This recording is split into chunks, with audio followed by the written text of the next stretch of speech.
बहुत हो गया। अब मैं तुम्हें नहीं छोड़ूंगी। तुम्हारा खेल खत्म। सूरजगढ़ एक छोटा सा जिला जो बाहर से तो शांत लगता था, लेकिन भीतर गंदगी से सड़ रहा था। यहाँ की पुलिस व्यवस्था लंबे समय से राजनीति के इशारों पर नाच रही थी। हर थाने में सच्चाई की आवाज को या तो दबा दिया जाता या आत्महत्या करार दे दिया जाता। लेकिन उस दिन एक नया नाम सूरजगढ़ की फाइलों में दर्ज होने वाला था। कप्तान नंदिता वर्मा, भारतीय पुलिस सेवा, आईपीएस, 30 की उम्र के आसपास, तेज नजरों वाली और चाल में ऐसी दृढ़ता कि सामने वाला खुद सीधा खड़ा हो जाए। नंदिता की नियुक्ति पर जिले के अफसरों में हलचल थी। पुराने पुलिस अधिकारी आपस में फुसफुसा रहे थे। नई एसपी आई है, सुना है बड़ी सख्त है। सख्त नहीं, पागल है।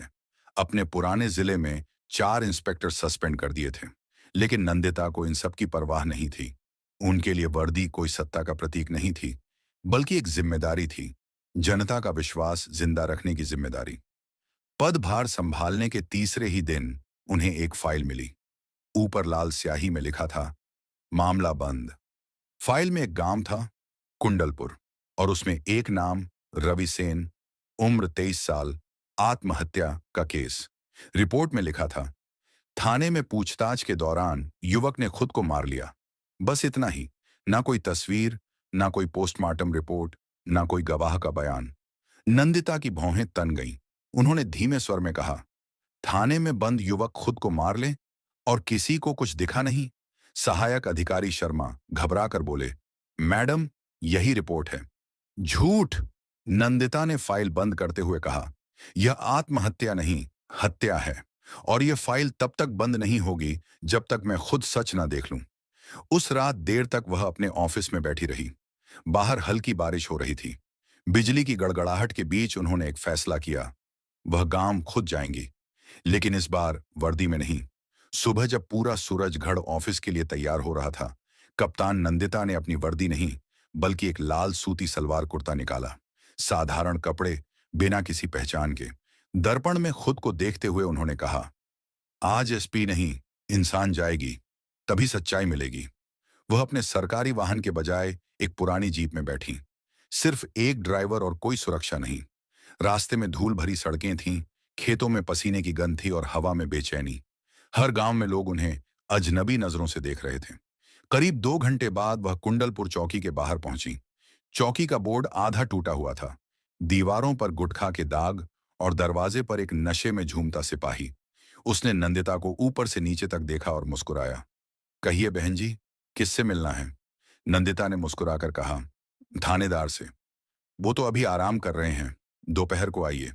नंदिता ने धीरे से कहा, ठीक है, मैं इंतजार कर लूंगी। वह चौकी के बाहर खड़ी होकर उस जगह को देखने लगी जहां दीवार पर खून के निशान जैसे धब्बे थे। उनका दिल कह रहा था, यही जगह है जहां रवि सेन की आखिरी सांस टूटी थी। लाल सलवार पहनी वह औरत साधारण दिख रही थी, लेकिन आने वाले समय में यही औरत सूरजगढ़ का चेहरा बदलने वाली थी।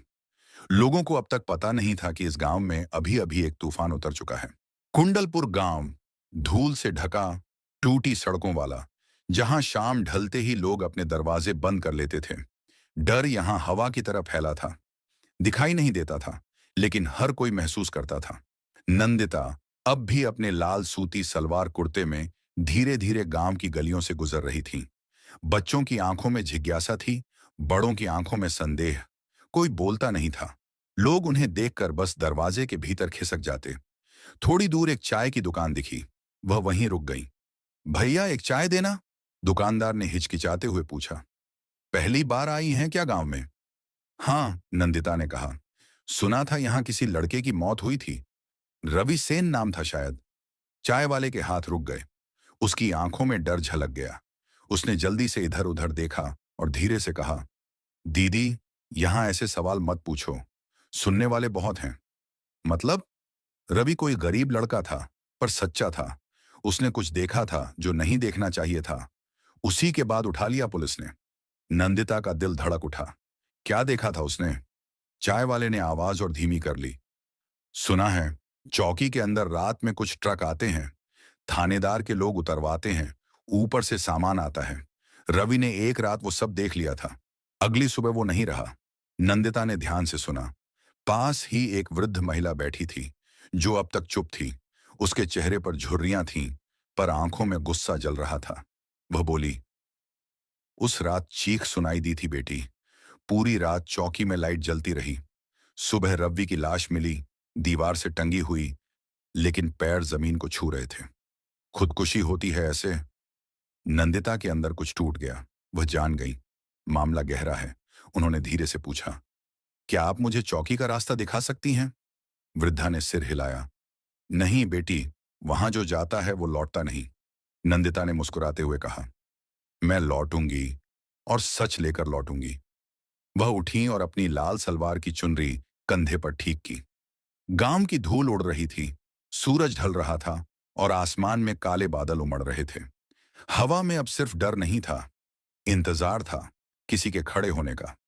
गांव की एक छोटी लड़की, जो अब तक दूर से देख रही थी, धीरे से नंदिता के पास आई और बोली, दीदी, मम्मी कहती हैं आप देवता लगती हैं। आप हमें बचा लोगी ना?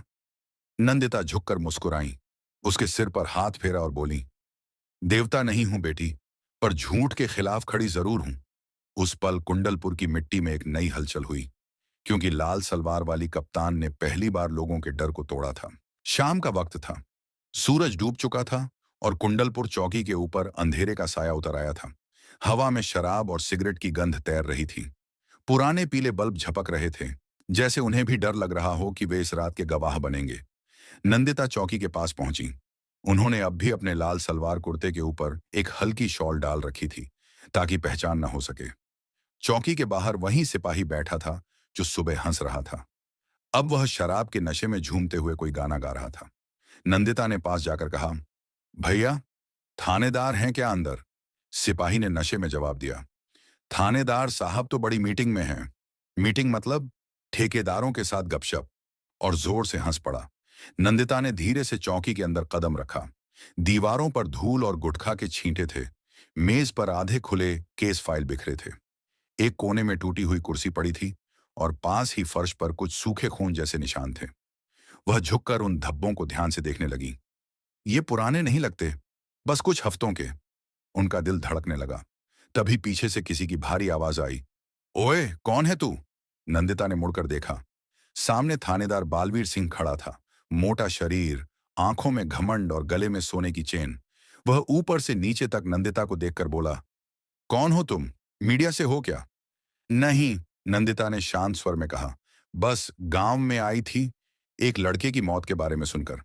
थानेदार ने नकली हंसी हंसी, अरे वो मामला तो बंद हो गया, आत्महत्या थी, बेचारे का दिमाग खराब था। किसने कहा? रिपोर्ट में लिखा है। नंदिता ने उसकी आंखों में देखते हुए कहा, रिपोर्टें सच नहीं बोलती, लोग बोलते हैं। थानेदार कुछ पल के लिए ठिठक गया, फिर हंसते हुए बोला, लगता है तुम ज्यादा पूछताछ कर रही हो बहन जी। अच्छा होगा अब घर जाओ, नहीं तो। वह वाक्य पूरा करता उससे पहले नंदिता ने आंखें सीधी उसकी ओर टिकाईं। उन आंखों में ऐसी ठंडक थी कि थानेदार का चेहरा उतर गया। नहीं जाऊंगी, उसने ठंडे स्वर में कहा, आज रात यहीं रुकूंगी। थानेदार ने बनावटी मुस्कान के साथ कहा, जैसी आपकी मर्जी। लेकिन उसके चेहरे पर साफ लिखा था, यह औरत ज्यादा जानती है। रात गहराने लगी। चौकी के बाहर कुत्तों के भौंकने की आवाजें थीं, अंदर से फुसफुसाहटें। नंदिता एक टूटी कुर्सी पर बैठी थी। उनकी आंखें हर हरकत पर टिकी थीं। रात के करीब 1 बजे चौकी के पिछले दरवाजे से एक ट्रक आया। 3 आदमी कुछ बोरियां उतार रहे थे। थानेदार खुद बाहर निकला और बोला, जल्दी करो, ऊपर वालों तक खबर नहीं जानी चाहिए। नंदिता ने धीरे से अपनी जेब से एक छोटा कैमरा निकाला और सब रिकॉर्ड करने लगी। उन्हें अब यकीन हो गया था, रवि सेन की मौत एक रहस्य नहीं, हत्या थी। और चौकी, अपराध की फैक्ट्री। उनके भीतर की पुलिस अधिकारी अब जाग चुकी थी। वह जानती थी, सुबह से पहले सच्चाई सामने लाने की कीमत चुकानी पड़ेगी। पर उन्होंने तय कर लिया था, अब यह रात उनकी होगी। रात का समय 2:15। कुंडलपुर चौकी के ऊपर आसमान में बादल जमा थे, और बिजली दूर कहीं गरज रही थी। अंदर कप्तान नंदिता अब भी उस टूटी कुर्सी पर बैठी थी। आंखें खुली थीं, पर शरीर शांत। उनके मन में एक ही बात गूंज रही थी, सच सामने है, बस सबूत बचाने हैं। अचानक चौकी के अंदर से कदमों की आहट आई। धीरे धीरे 3 परछाइयां दीवार पर उभर आईं। एक थानेदार बालवीर सिंह की और बाकी 2 उसके साथी सिपाहियों की। उनके हाथों में डंडे और एक लोहे की रॉड थी। भाई साहब, वही औरत अंदर सो रही है। हाँ, औरत नहीं, जासूस है, बालवीर ने दबी आवाज में कहा। काम खत्म करो, किसी को पता नहीं चलना चाहिए। दरवाजा धीरे से खुला। पहला सिपाही आगे बढ़ा, दूसरा पीछे से बल्ब बंद करने ही वाला था कि तभी क्लिक। अचानक टॉर्च की रोशनी सीधी उनके चेहरों पर पड़ी। नंदिता खड़ी थी, आंखों में आग और हाथ में वही कैमरा। रुको वहीं, उनकी आवाज गूंज उठी। सिपाही ठिठक गए। बालवीर ने गुस्से में कहा, तू कौन होती है हमें रोकने वाली? नंदिता ने धीरे धीरे अपनी शॉल उतारी और उनकी आंखों के सामने पुलिस का बैज चमक उठा। मैं हूं एसपी नंदिता वर्मा। कुछ सेकंड के लिए सन्नाटा छा गया। तीनों के चेहरे से रंग उड़ गया। नंदिता आगे बढ़ी। जिस रवि सेन को तुमने मारा, उसकी आत्मा आज देख रही है तुम्हारा डर। बालवीर ने झूठी बहादुरी दिखाने की कोशिश की। देखो मैडम, गलत फहमी हो गई, आपसे गुजारिश है कि चुप, नंदिता ने चीख कर कहा। सच छिपाना अब तुम्हारे बस की बात नहीं। बालवीर ने अचानक अपने साथी को इशारा किया। सिपाही ने पीछे से कुर्सी फेंकी और एक झटके में कमरे की लाइट बंद हो गई। अंधेरे में हलचल मच गई। किसी के कदमों की आवाज, किसी का कराहना और फिर एक गोलियों की आवाज। नंदिता जमीन पर झुकी। कैमरा अब भी उनके हाथ में था। उनकी उंगलियां कांप रही थीं, लेकिन आंखें नहीं। उन्होंने धीरे से मोबाइल का रिकॉर्ड बटन दबाया। अब हर आवाज कैद हो रही थी। थोड़ी देर बाद जब सन्नाटा लौटा, तो तीनों आदमी भाग चुके थे। नंदिता ने दीवार का सहारा लेकर खुद को संभाला। उनके होंठों से बस एक वाक्य निकला, अब ये लड़ाई सिर्फ मेरी नहीं रही। उन्होंने तुरंत जिला मुख्यालय को वायरलेस संदेश भेजा। कुंडलपुर चौकी में अवैध गतिविधि की पुष्टि, संदिग्ध पुलिसकर्मी फरार, बैकअप तुरंत भेजें। बाहर बारिश शुरू हो चुकी थी। वह दरवाजे पर खड़ी होकर चौकी की ओर देखती रही। वही चौकी जहां एक निर्दोष लड़का मारा गया था। अब वही जगह गवाह बनेगी उसके कातिलों के पतन की। और पहली बार लाल सलवार में खड़ी वह औरत सिर्फ एसीपी नहीं लग रही थी, वह लग रही थी न्याय की ज्वाला।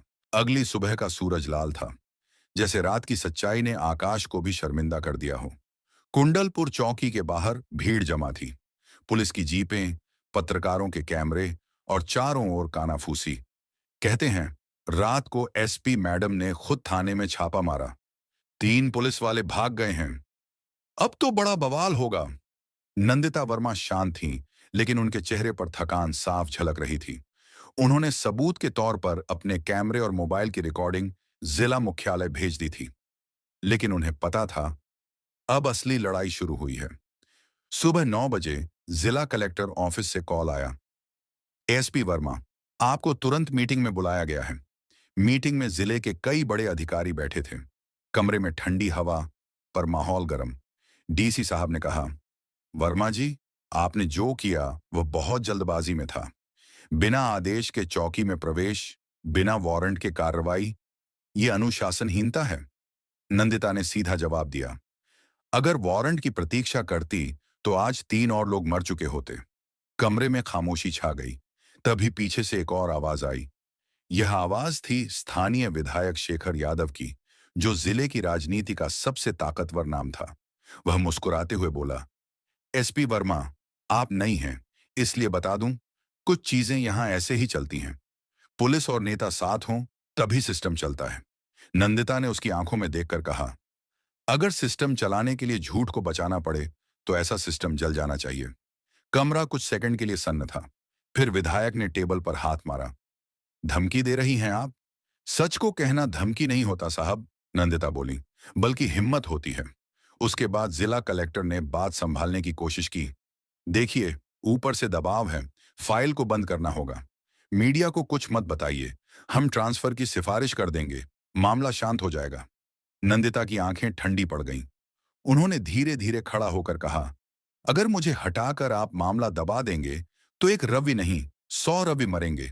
मैं ऐसा नहीं होने दूंगी। वह उठी, फाइल उठाई और कमरे से बाहर चली गई। बाहर उनका ड्राइवर इंतजार कर रहा था। मैडम, अब क्या करेंगे? नंदिता ने दूर आसमान की ओर देखा, जहां सूरज बादलों के पीछे छिपा था। अब वो करेंगे जो कोई करने की हिम्मत नहीं करता। उन्होंने कहा, हम साजिश के जाल को यहीं से काटेंगे। अगर ऊपर तक जाना पड़े तो वहां भी जाऊंगी। जीप आगे बढ़ी, धूल उड़ी और पीछे रह गया सत्ता का वो कमरा जहां सच को दफनाने की साजिश हुई थी। लेकिन उन्हें नहीं पता था कि लाल सलवार वाली कप्तान अब एक तूफान बन चुकी है, और तूफान जब उठता है तो कोई दीवार उसे रोक नहीं सकती। रात के लगभग 11 बज रहे थे। सूरजगढ़ के एसपी क्वार्टर में रोशनी जल रही थी। टेबल पर बिखरी थीं केस फाइलें, और सामने लैपटॉप की स्क्रीन पर वही वीडियो चल रही थी। थाने के पीछे ट्रक से उतरती बोरियां, थानेदार की आवाज और ऊपर वालों का जिक्र। नंदिता हर सेकंड को रोक रोक कर देख रही थी। यह सबूत था, पर इतना ताकतवर कि अगर बाहर गया तो कई बड़े नाम जल जाएंगे। वह जानती थी अब खेल कानून से नहीं, सिस्टम से लड़ा जाएगा। दरवाजे पर दस्तक हुई। उनकी विश्वसनीय कांस्टेबल अर्जुन सिंह अंदर आया। मैडम, चौकी से कुछ फाइलें मिली हैं जिनमें रवि सेन के केस की असली रिपोर्ट छिपाई गई थी। नंदिता ने फाइल खोली। पोस्टमार्टम रिपोर्ट साफ कहती थी, गर्दन पर गला घोंटने के निशान, आत्महत्या नहीं। उन्होंने फाइल बंद की और धीमे स्वर में कहा, अब हमारे पास सबूत हैं, बस इन्हें बचाना है। अर्जुन ने चिंतित होकर कहा, मैडम, ऊपर वालों को पता चल गया है। आपको सस्पेंड करने की सिफारिश भेजी गई है। नंदिता मुस्कुराई। सस्पेंड? बढ़िया, अब वो खुलकर सामने आएंगे। उसी रात उन्होंने तय किया कि सारा डेटा सुरक्षित रखने के लिए उसे क्लाउड सर्वर और पेन ड्राइव दोनों में सेव करेंगी। लेकिन तभी बिजली चली गई। पूरा घर अंधेरे में डूब गया।